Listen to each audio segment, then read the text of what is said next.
अरे एक बात बताओ, तुमने नदियों को बहते देखा है क्या? नदी सामान्य तौर पर पानी की कुछ बूंदें वो बह जा रही हैं, कुछ देखा है उसमें, या उनसे कुछ बात करने का प्रयास किए?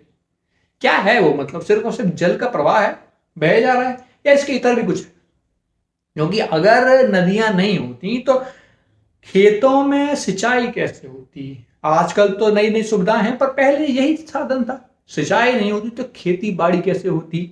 अन्न कैसे होता? अन्न नहीं होता तो हमारा भोजन कैसे होता? मतलब अगर नदियां नहीं होती तो ये जो बड़े बड़े शहर नदियों के किनारे सभ्यता के रूप में उभरे हैं, वो शहर भी नहीं होते। शहर नहीं होते तो आवागमन नहीं होता, पूरी सभ्यताओं का निर्माण ही नहीं होता।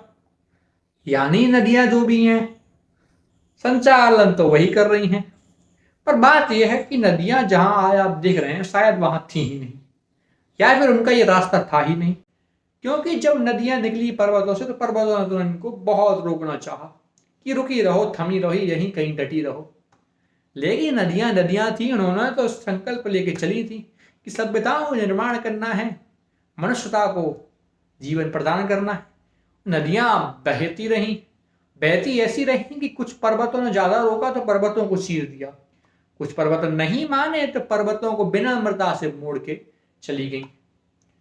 नदियां नहीं रुकती हैं, पर्वत कितना ही रोके, कोई चट्टान कितनी ही उनको थामना चाहे। नदियां सभ्यताओं का निर्माण करती हैं, इसलिए नदियों को जब देखें सिर्फ और सिर्फ जल के प्रवाह को ना देखें, उनके अंदर एक अलग आदर भाव से देखें। हम यूं ही उन्हें माता नहीं कहते हैं, नदियों को। नदियां हैं, सभ्यताओं की माँ है वो।